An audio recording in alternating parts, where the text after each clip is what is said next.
Shem Hashem Naraseh Venasliach. Parashat Kitet, c'est dans Alim la Troufa, les lettres de Rabbi Nathan à son fils. On est la lettre numéro 200, Resh. Et il y a une didaskali, il y a une remarque entre parenthèses. Zéa Mirtav, cette lettre a été écrite après chez Gershu Oto Mibeto Lenemirov.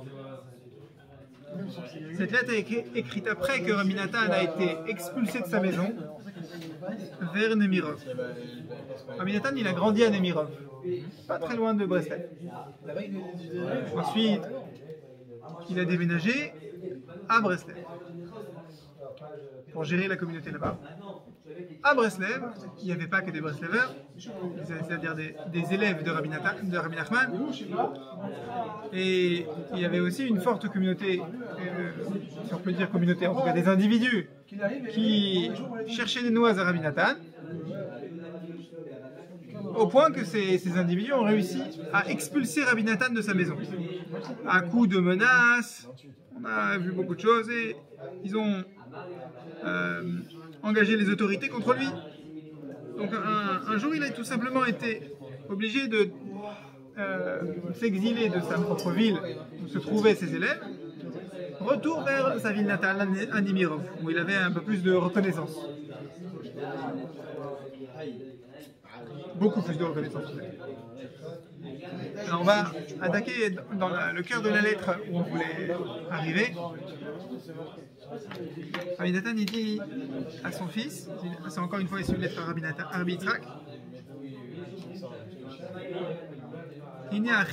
Rabbi Yudel bא בלילה בברסלב וסיפר לי שמועות מעוצם המרירות ושעוסקים למסור נפשם לשאול תחתיות. ובחסדי השם לא נבחרתי. Mon fils, mon frère, Rabbi Yudel, m'a fait part des difficultés du dévouement surhumain dont font preuve nos amis à Breslev. On leur fait passer des moments très difficiles. Et grâce au ciel, je n'ai pas eu peur. C'est ça qui dit Rabbi Nathan. Il dit c'est pas normal que j'ai réussi à ne pas avoir peur. Même le fait qu'il arrive à ne pas avoir peur, alors qu'il vient de se faire expulser de chez lui, et qu'il entend que ses amis se font... je ne sais pas exactement quelle était la nature des faits, mais on les caresse pas dans le sens du poil. Il n'a pas peur. Qu'est-ce qu'il dit à la place? Et là, il va se lancer dans une tirade. Il va nous expliquer qu'est-ce que ça veut dire Ashrenu. On dit tout le temps, tous les jours Ashrenu dans les corbans, notamment Shema Israël, c'est écrit Ashrenu. Ashrenu chez Zachinu, Ashrenu chez Zachinu, Mashkimim ou Ma'arivim, Mabatech Nesiot Bevatim Midrashot. Ashrenu. Alors on va pas le traduire, on va expliquer comment Rabbi Nathan nous le dit. Ashrenu, c'est soyons heureux. Soyons heureux. Tu dis soyons heureux. Rabbi Nathan, il a du coffre dans son Ashrenu. Adraba, Toda Lael Ani, Sas Vesameach Ve'alez. Au contraire d'avoir peur, j'aurais raison d'avoir peur, j'aurais des raisons d'avoir peur. Vu la situation dans laquelle je me trouve et se trouvent tous mes amis. Au contraire d'avoir peur, merci Hachem. Ani, Sas, je me réjouis, j'exulte. Al Chelkenu Vegoralenu, sur notre part, sur notre lot.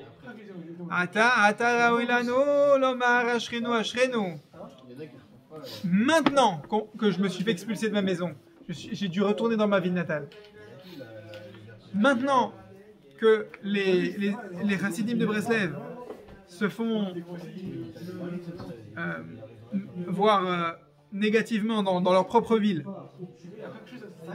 maintenant il y a lieu de dire Ashrenu. Des milliers de fois, des dizaines de milliers, Alfei Rivevot, Pe'amim Bechol Yom, chaque jour de dire des milliers de fois Ashrenu. Maintenant qu'on est dans de beaux draps, qu'on passe en 5 quarts d'heure, c'est maintenant qu'il faut dire Ashrenu. C'est pas forcément une lettre pour l'ambiance des louls, c'est une lettre pour comprendre comment traverser les moments difficiles de la vie. Ufrolet, lo yamish mipinu, lomar ashrenu. Et en toutes circonstances, on ne laissera pas partir de notre bouche ce mot ashrenu. Il n'a pas expliqué encore. שאנו יודעים מהצדיק האמת הזה שהכניס בנו להרגיש מעט מתיקות השבח השכנו. C'est quoi השכנו? Attention, c'est un petit peu un cercle. C'est un serpent qui se mord la queue. Ashrenu, heureux sommes-nous que nous avons eu connaissance du tzaddik authentique de Rabbeinu, Rabbi Nachman de Breslev, qui a fait rentrer en nous un peu du sentiment, un peu de la douceur de cette louange de Ashrenu. Encore une fois, on dit souvent qu'un chassid, il est chauvin. C'est moi qui ai raison, c'est mon rabbi le plus fort, tous les autres ils se trompent. Non. Oui, un chassid, il doit être chauvin. Ça veut dire quoi? Ça veut dire qu'il doit défendre la fierté dans ce qu'il a appris de son rabbi. Quand un Breslever il étudie l'écouter Moharan, ça ne va pas le faire avancer de dire oh, le livre des Chassidim de Bel, s'il est plus beau. On n'est pas là pour comparer. Tu étudies l'écouter Moharan, vas-y étudie. Et là, Rabbi Nathan il dit la force de Rabbi Nachman, c'est de nous avoir fait comprendre qu'est-ce que ça veut dire quand un juif dit Ashrenu. Il ne veut pas dire que lui, en tant que Breslever, il est mieux que les autres. Il dit que lui, être Breslever, c'est avoir compris qu'est-ce que ça veut ressentir le bonheur d'être juif. Ça, c'est le cœur qui fait battre un Breslever. Il doit faire attention à chaque battement de son cœur. C'est ça qui coule dans ses veines. Chez Kol Israël, tout le Ham Israël, il est Ashrenu. Il est heureux de sa part. Omrim bechol yom, chaque jour on dit Ashrenu. Aval, Zeiri minon shiyasimu lev laze ou largish metikut neimut advarim. Combien ils sont peu nombreux, les gens qui font attention, qui appliquent leur cœur à ressentir la douceur, l'enchantement de ce mot Ashrenu. On le dit dans les korbanot, et même si tu le chantes. Mais est-ce que tu fais attention à ce que ce mot veut dire? ותודה לאל אשר חמל עלינו השם יתברך בחסדו הגדול והנפלא לבלי להיות מתנגד. Un autre volet dans Ashrenu,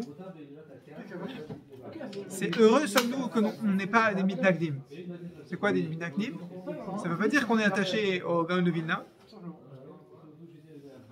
Combien de mashmim, de conférenciers qui sont attachés à Rabbi Nachman, ils citent le Gaon de Vilna.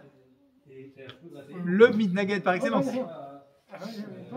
Non, là, ce dont parle Rabbi Nathan, dans d'autres parties de ses lettres ou dans l'écouté de Philot, il dit Ashrenu, merci Hachem que je ne suis pas en train de brûler le livre de Rabbi Nachman de Breslev.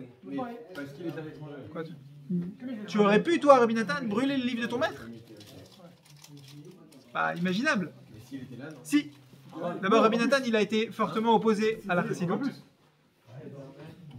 Rabbi Nathan, il a été fortement opposé à la chassidoute.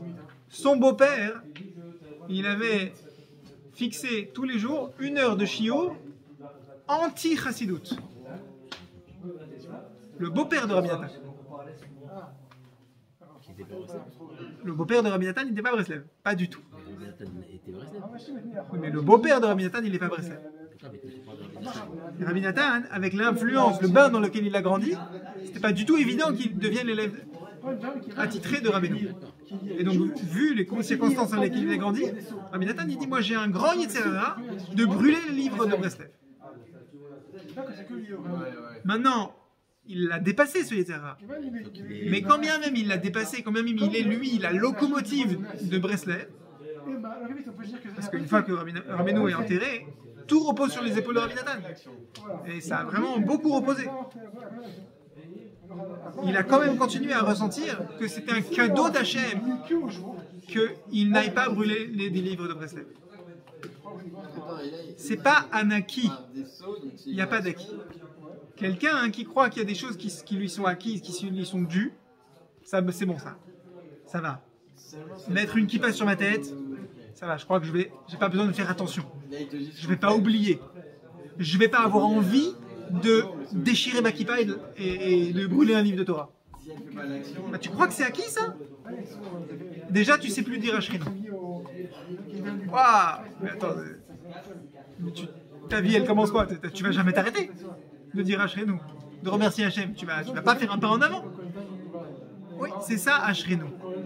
C'est ça le Ashrenou de Rabbi Nathan. Que chaque instant de ta vie tu dises oh là, j'ai deux yeux, je vois. Tu peux pas t'arrêter de te réjouir, de verbaliser, de déclamer tout le chesed qu'Hachem te fait. Et en particulier le chesed spirituel. Que ça, c'est pas acquis. Ça, c'est dans le Ashrenou de Rabbi Nathan.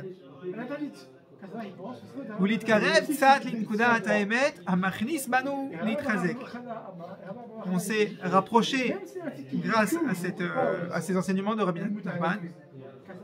On s'est rapproché à ces points de vérité, ces nekudot haemet qu'il a fait rentrer en nous. C'est quoi des points de vérité? C'est les enseignements de Torah que Breslev transmet. Encore une fois, ça ne veut pas dire que la Torah du reste du monde, elle n'est pas valable. Lui, il parle de son bagage à lui.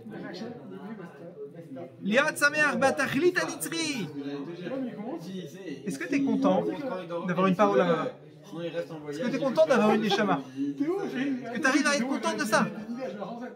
Ou est-ce que si tu te dis, dans quelques jours, c'est Rosh Hashanah, on va écouter le shofar, quelque chose qui est plus important, ça devrait te réjouir plus. Alors, le fait d'avoir une neshama, ça devrait te réjouir plus. Hey, le Shabbat qui vient demain, la tfila qui vient demain matin, les mitzvot que tu vas faire ce soir, ça doit être satellite. Et l'essentiel, ça devrait être d'être content d'avoir une neshama. Le problème, c'est qu'on a un peu trop l'habitude de prendre notre neshama pour un acquis. Et de ne pas se rendre compte que c'est un cadeau d'Hachem. C'est facile de passer à côté. Parce qu'aussi la neshama, c'est un concept. Tu vois, il n'y a pas un logo comme dans les Sims avec un rubis qui tourne au-dessus de ta tête. Voici ma neshama. Tu ne la vois pas ta neshama. Mais si tu te demandais est-ce que j'ai une neshama, oui, bien sûr que j'ai une neshama. Je sais que j'ai une neshama. Très bien. Mais est-ce que tu te réjouis de ça? Est-ce que tu ressens la joie pour ta neshama? Est-ce que tu ressens la joie que ta neshama elle fonctionne? À chaque fois que quelqu'un il se met en colère, sa neshama elle est éjectée. Comme un siège éjectable sur un avion. L'avion il se crache. Le corps il va se cracher. C'est une créature infâme qui rentre dans le corps quand une personne elle se met en colère. La neshama elle est plus là. Quand tu n'es pas en colère, est-ce que tu te réjouis que ton corps il a une neshama en lui? Tu pourrais dire, mais non, ça va de soi. Très bien. Alors, on ne sait pas dire Ashrenou. Rabbi Nathan dit, je veux que vous appreniez à dire Ashrenou. Rabbi Nathan vient de se faire expulser de sa maison et il dit Ashrenou. C'est pas la méthode Coué. Rabbi Nathan il dit, ma maison, c'est pas l'essentiel. Je veux me réjouir, je veux être joyeux de la finalité, que j'ai une finalité. Je sers Hachem. Ve'aikar, ve'aimuna, kdosha, ve'Hachem itbarach, ve'atzadikim ha'amitim. J'ai la émouna en Hachem. J'ai la émouna dans les tzadikim. Ve'yaminu b'Hachem ou Moshe Avdo. Quand tu dis ça, normalement tu deviens une pile électrique tous les matins pendant la Shira. Ve'yaminu b'Hachem ou Moshe Avdo. Bam! Tu devrais sauter sur place. Tu devrais pas pouvoir finir la Shira avant d'avoir fait 3 fois le tour de la synagogue en sautant, en tapant des mains. Tu dis, mais on va me prendre pour un fou. D'accord, mais le problème, c'est que ceux qui te prennent pour un fou sont des fous. C'est certifié. En tout cas, ils ne savent pas dire Ashrenou. Quelqu'un qui ne sait pas dire Ashrenou, il lui manque quelque chose d'essentiel. C'est quoi un fou? C'est quelqu'un à qui il manque du date. On dit mi chez Yatsa mi daato, c'est quelqu'un qui est sorti de son date. Quelqu'un qui est fou. Quelqu'un qui est sorti du concept, de la conscience, qui a lieu d'être heureux d'avoir de la Emouna, il est fou. Alors tu vas dire, oui, mais il compte encore dans Minyan, il peut conduire une voiture, il ne va pas se mettre en danger. D'accord. Mais il ne sait pas ce que c'est être juif. Ah, bon, effectivement, ça, dit comme ça, c'est gênant. והעיקר באמונה הקדושה בהשם יתברך ובצדיקים האמיתיים. אשרינו מה טוב חלקנו שזכינו לנצל מהמתנגדים על האמת כזה. Merci Hachem que tu nous as fait mériter de ne pas être de ceux qui s'opposent à cette vérité-là. La vérité que être juif, c'est déjà, ça mérite déjà de célébrer notre bonheur, notre joie d'être juif. Rien que d'avoir de la Emouna.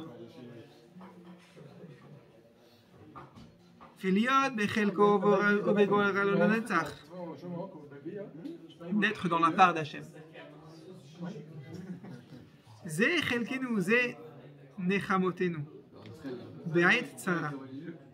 Ça, c'est notre consolation.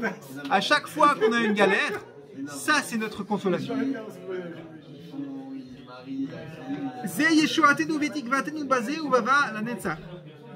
En toute situation, dit Rabbi Nathan, avec ça, je traverse toutes les galères.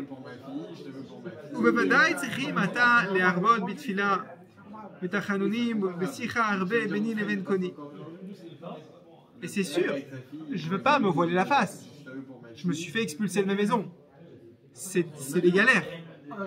Sur ces galères-là, hein, je dois prier Hachem. Hachem, aide-moi à trouver un logement décent. Hachem fait que ce logement décent il convienne à ma famille.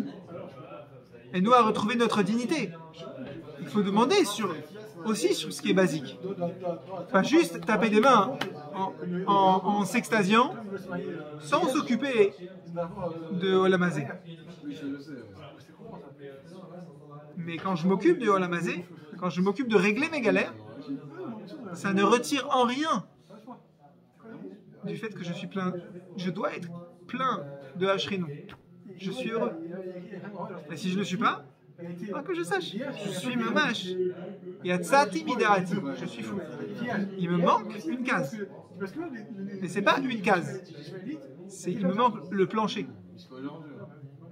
Je ne sais même pas où mettre les cases. Ashrenou, c'est le plancher d'un juif.